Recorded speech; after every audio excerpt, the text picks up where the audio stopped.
أعوذ بالله من الشيطان الرجيم. بسم الله الرحمن الرحيم. الحمد لله الذي أنزل على عبده الكتاب ولم يجعل له عوجا قيما لينذر بأسا شديدا من لدنه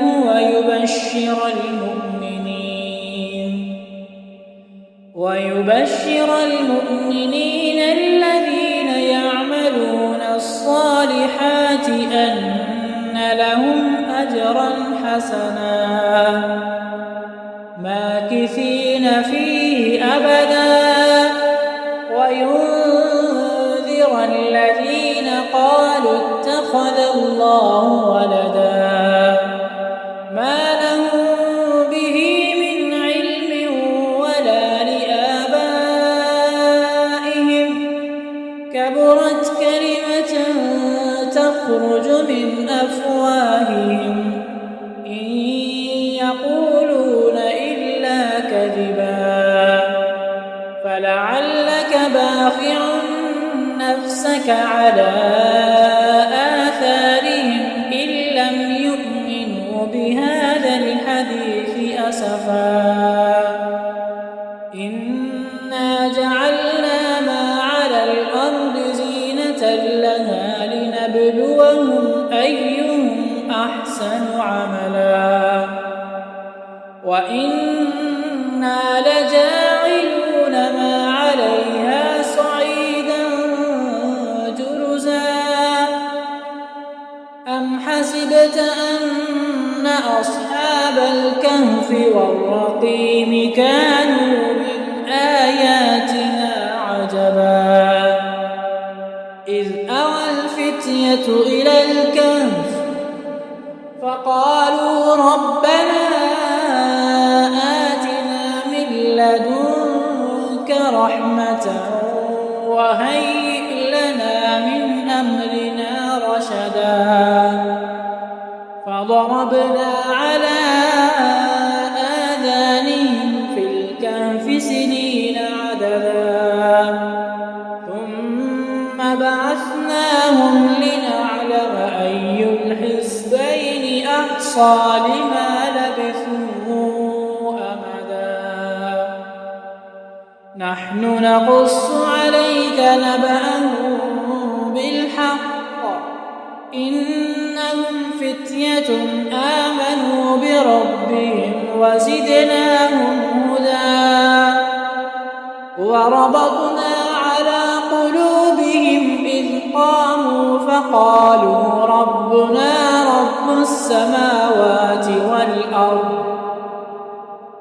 فقالوا ربنا رب السماوات والأرض لن ندعو من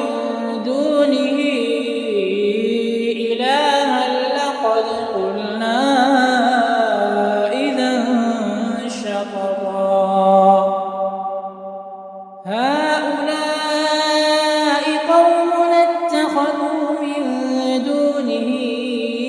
آلهة لولا يأتون عليهم بسلطان بين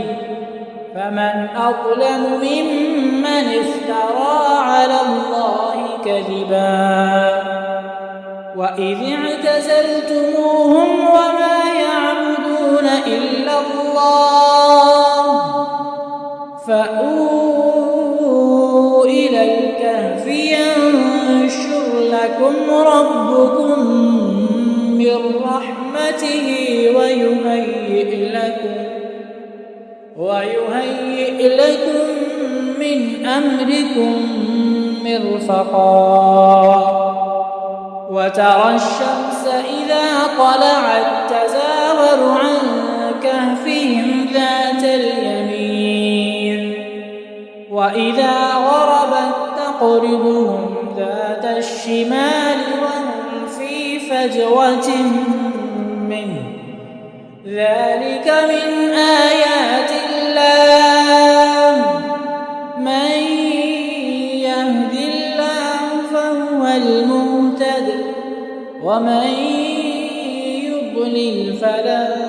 تجد له وليا مرشدا وتحسبهم أيقاظا وهم رقود ونقلبهم ذات اليمين وذات الشمال وكلبهم باسط ذراعيه بالوصيد لو اطلعت عليهم لوليت منهم فرارا ولملئت منهم رعبا وكذلك بعثناهم ليتساءلوا بينهم قال قائل منهم كم لبثتم قالوا لبثنا يوما أو بعض يوم قالوا ربكم أعلم بما لبثتم فابعثوا أحدكم بورقكم هذه إلى المدينة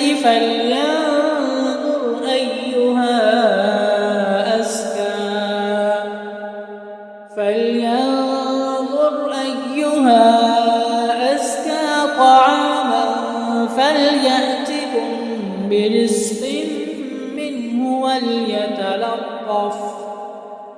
وليتلطف ولا يشعرن بكم أحدا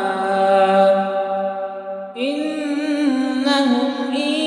يظهروا عليكم يرجموكم أو يعيدوكم في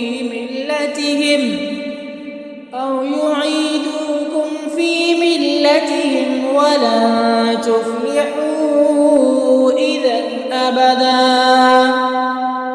وكذلك أعثرنا عليهم ليعلموا أن وعد الله حق وأن الساعة لا ريب فيها إذ يتنازعون بينهم أمرهم فقالوا ابنوا عليهم بنيانا ربهم أعلم بهم قال الذين غلبوا على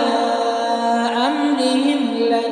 لنتخذن عليهم مسجدا سيقولون ثلاثة رابعهم كلبهم ويقولون خمسة سادسهم كلبهم رجما بالغيب ويقولون سبعة وثامنهم كلبهم قل ربي أعلم بعدتهم ما يعلمهم إلا قليل فلا تمار فيهم إلا مراء ظاهرا ولا تستفت فيهم منهم أحدا ولا تقولن لشيء إني فاعل ذلك غدا إلا أن يشاء الله واذكر ربك إذا نسيت وقل عسى أن يهديني ربي لأقرب من هذا رشدا ولبثوا في كهفهم 300 سنين وازدادوا 9 قل الله أعلم بما لبثوا له غيب السماوات والأرض أبصر به وأسمع ما لهم من دونه من ولي ولا يشرك في حكمه أحدا. واتل ما أوحي إليك من كتاب ربك لا مبدل لكلماته ولن تجد من دونه ملتحدا. واصبر نفسك مع الذين يدعون ربهم بالغداة والعشي يريدون وجهه ولا تعد عيناك عنهم تريد زينة الحياة الدنيا ولا تطع من أغفلنا قلبه عن ذكرنا واتبع هواه وكان أمره فرطا. وقل الحق من ربكم فمن شاء فليؤمن ومن شاء فليكفر إنا أعتدنا للظالمين نارا أحاط بهم سرادقها وإن يستغيثوا يغاثوا بماء كالمهل يشوي الوجوه بئس الشراب وساءت مرتفقا. إن الذين آمنوا وعملوا الصالحات إنا لا نضيع أجر من أحسن عملا. أولئك لهم جنات عدن تجري من تحتهم الأنهار يحلون فيها من أساور من ذهب ويلبسون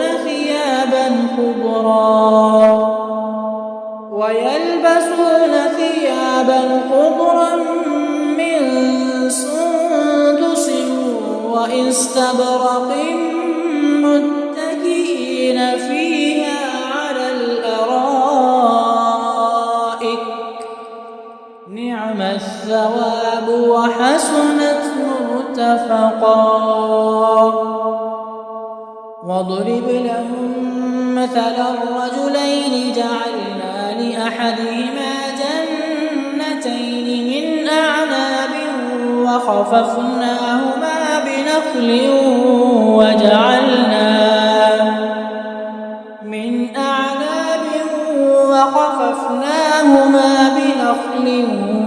وجعلنا بينهما زرعا كلتا الجنتين آتت أكلها ولم تظلم منه شيئا وفجرنا خلالهما نهرا وكان له ثمر فقال لصاحبه وهو يحاوره أنا أكثر منك مالا وأعز نفرا ودخل جنته وهو ظالم لنفسه قال ما أظن أن تبيد هذه أبدا وما أظن الساعة قائمة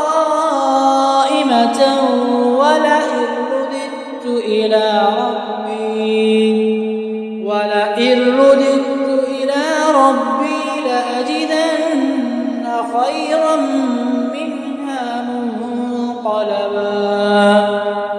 قال له صاحبه وهو يحاوره أكفرت بالذي خلقك من تراب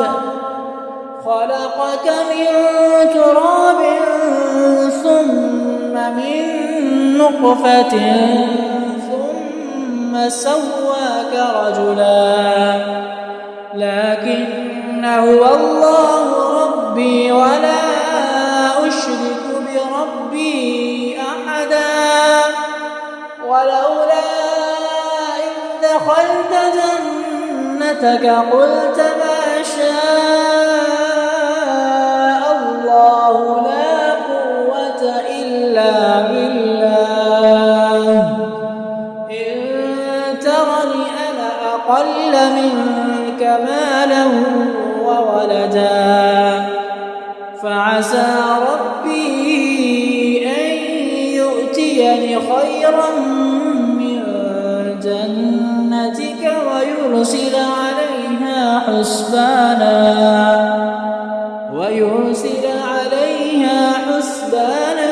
من السماء فتصبح صعيدا زلقا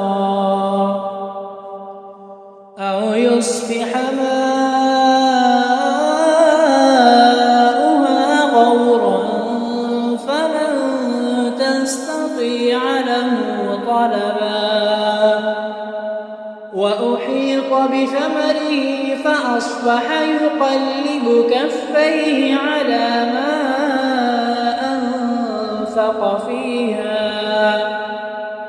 وهي خاوية على عروشها ويقول يا ليتني لم أشرك بربي أحدا ولم تكن له فئة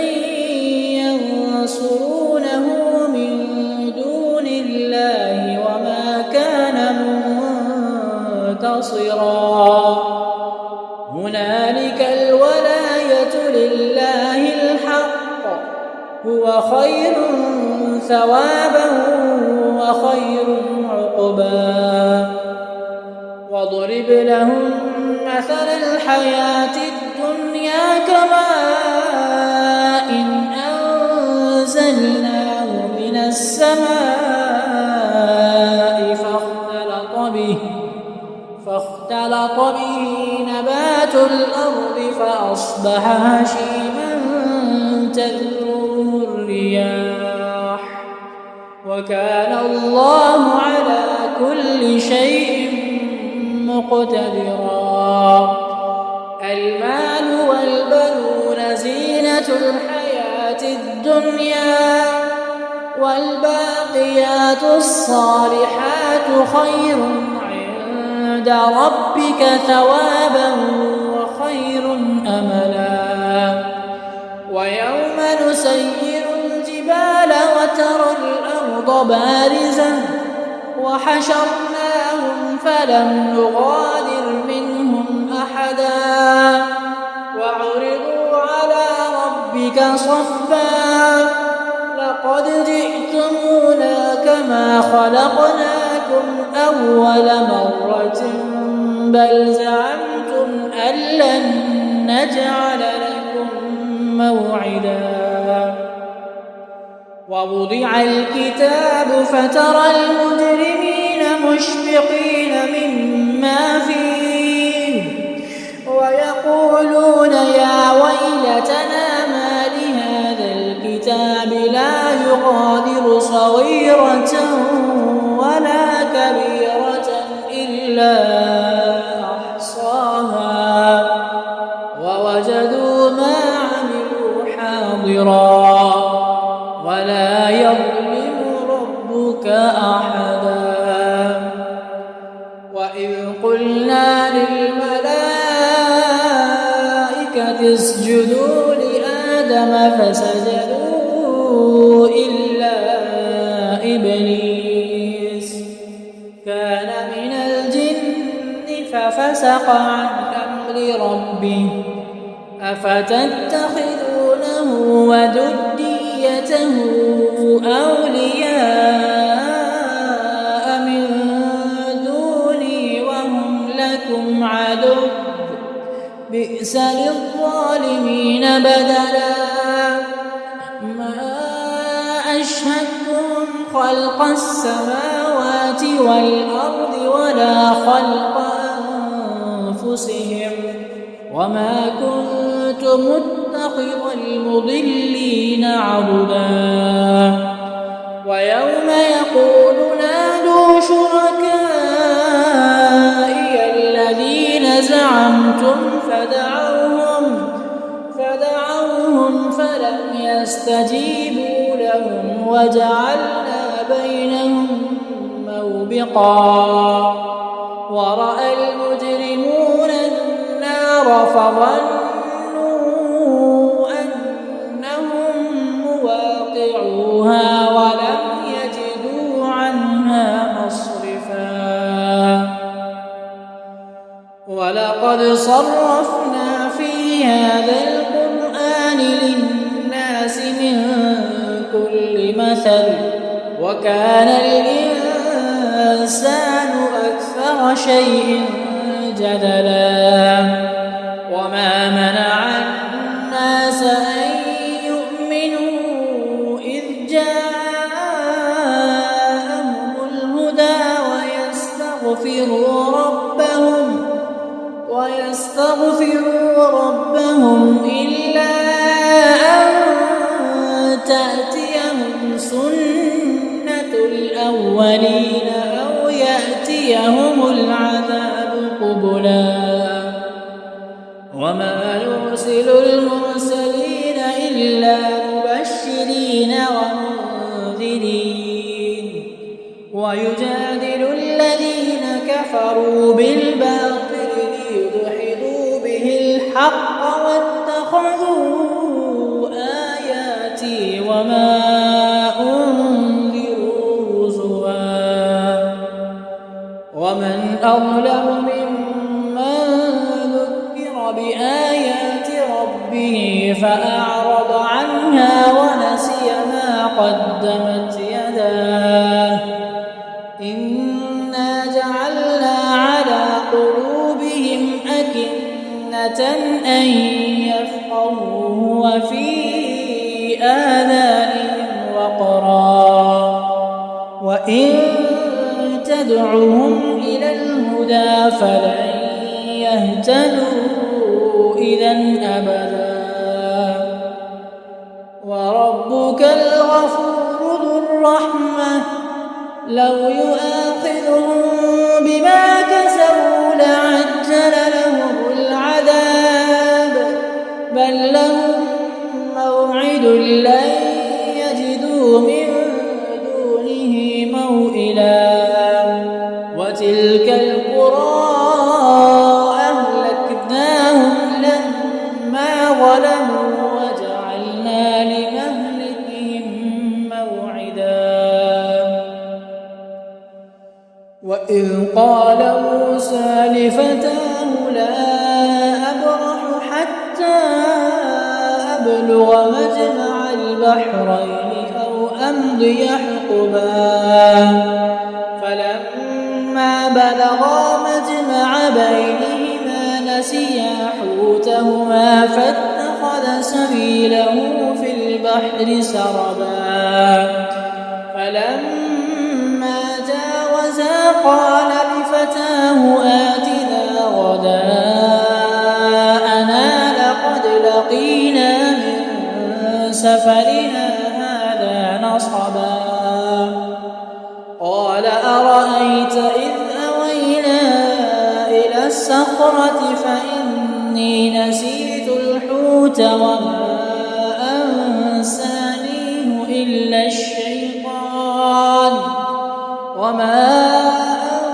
أنسانيه إلا الشيطان أن أذكره واتخذ سبيله في البحر عجبا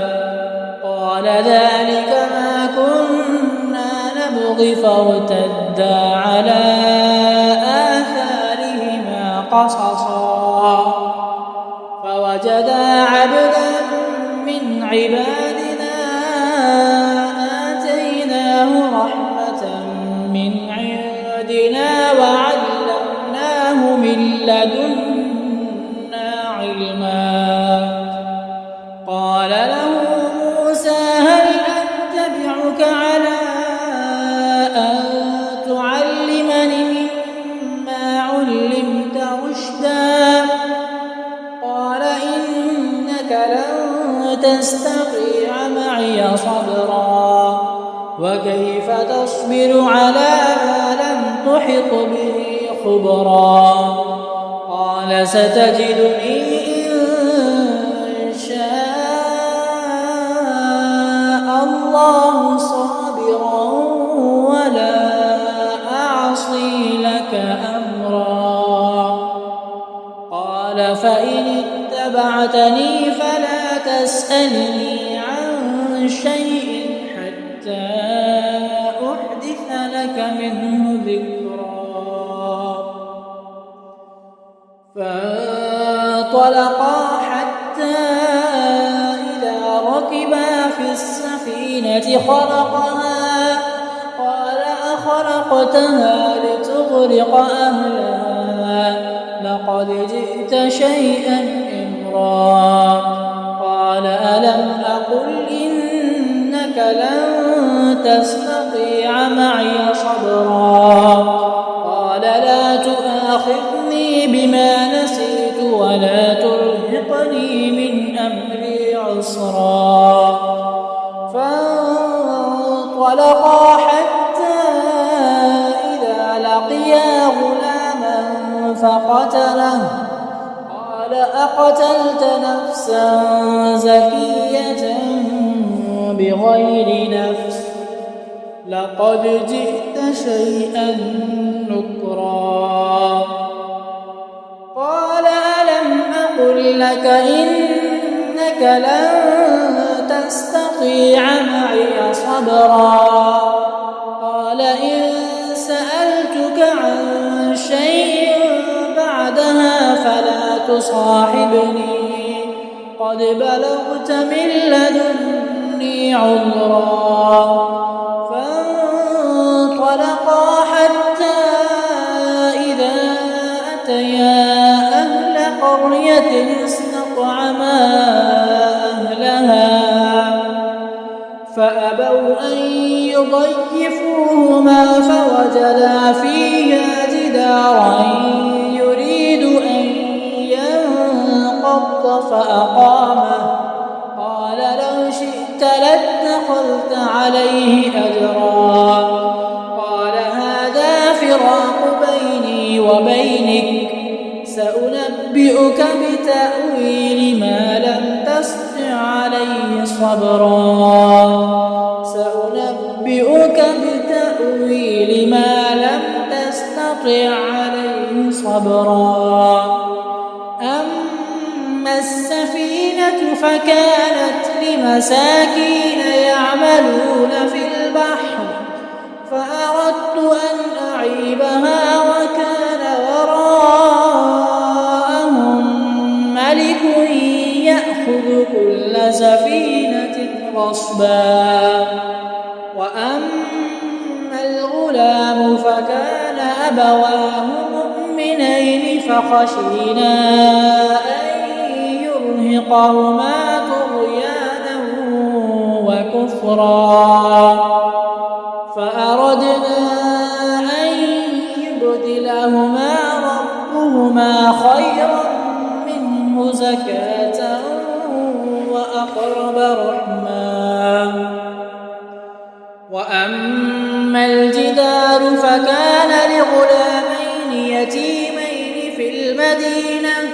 وكان تحته كنز لهما وكان أبوهما صالحا فأراد ربك أن يبلغا أشدهما ويستخرجا كنزهما رحمة من ربك وما فعلته عن أمري ذلك تأويل ما لم تستطع عليه صبرا ويسألونك عن ذي القرنين قل سأتلو عليكم منه ذكرا إنا مكنا له في الأرض وآتيناه من كل شيء سببا فأتبع سببا حتى إذا مغرب الشمس وجدها تغرب في عين حمئة ووجد عندها قوما قلنا يا ذا القرنين إما أن تعذب وإما أن تتخذ فيهم حسنا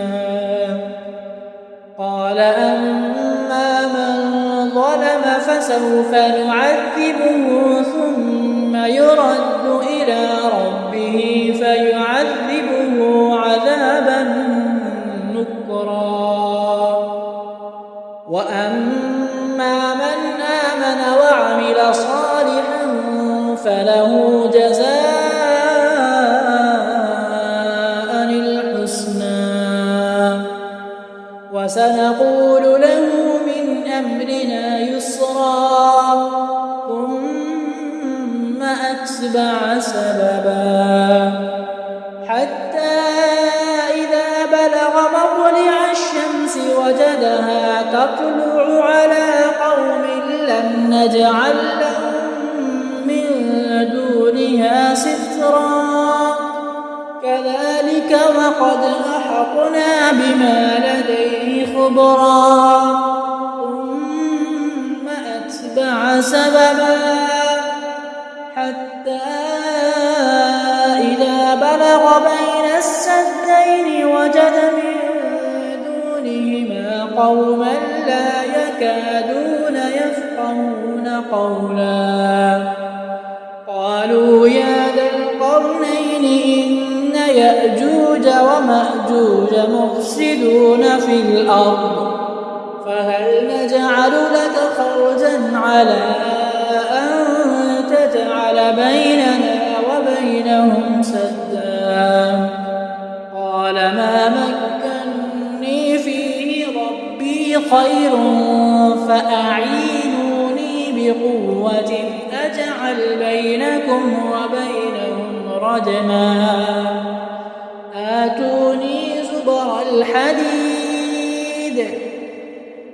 آتوني زبر الحديد حتى إذا ساوى بين الصدفين قال انفخوا حتى إذا جعله نارا قال آتوني أفرغ عليه قطرا فما استطاعوا أن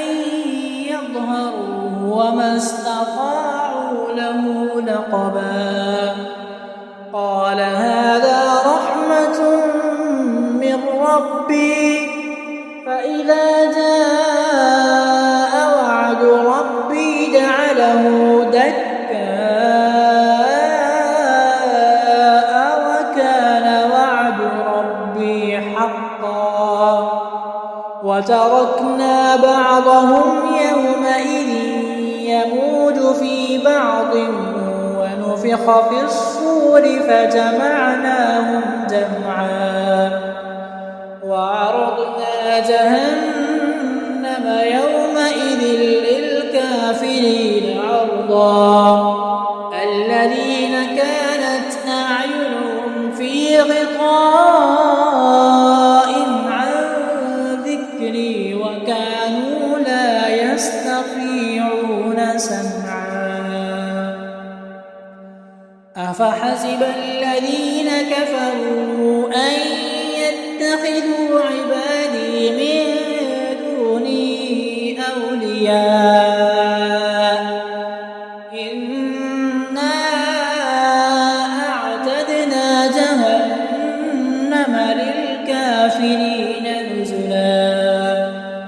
قل هل ننبئكم بالأخسرين أعمالا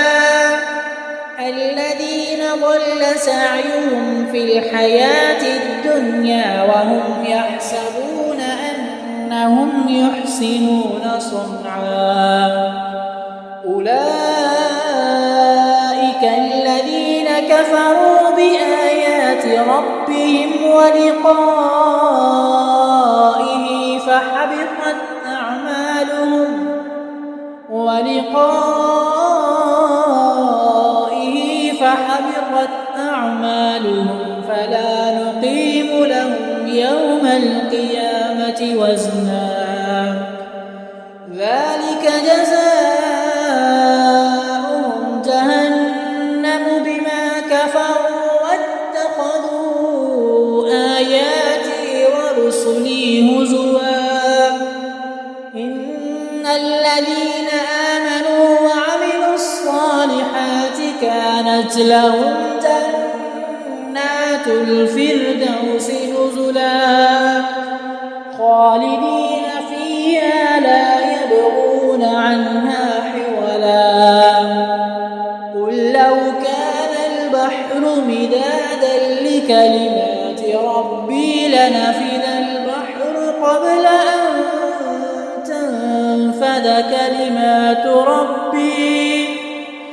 قبل أن تنفد كلمات ربي ولو جئنا بمثله مددا قل إنما أنا بشر مثلكم يوحى